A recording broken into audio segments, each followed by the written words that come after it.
রাষ্ট্রের সকল আইনগুলো বিবেচনা করেই জনগণের বিপক্ষে যাক এই ধরনের কোনো আইন মানে সরকার পাস করবেন না। কারণ এটা আমরা এই বাংলাদেশ জনগণের জন্যই তো বাংলাদেশ, জনগণেরই বাংলাদেশ, এবং এই বাংলাদেশের মালিকানা কিন্তু জনগণ। তো জনগণের ভোগান্তি তৈরি হোক এমন কোনো আইন সরকার পাস করবে না, এমন কোনো আইন নির্বাচন কমিশন পাস করবে না।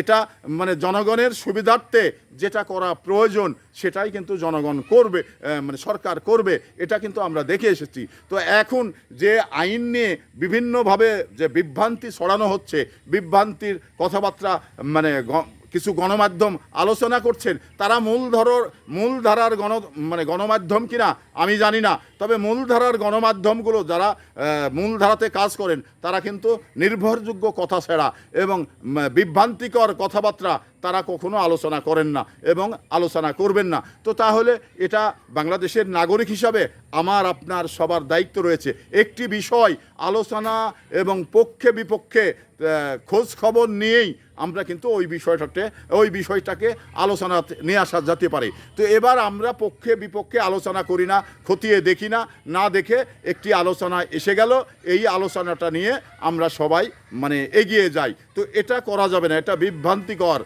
আলোচনা করতে হলে আপনার নির্ভরযোগ্য গণমাধ্যমগুলো আলোচনা করছে কিনা সেটা দেখেই আপনি আলোচনা করতে পারবেন।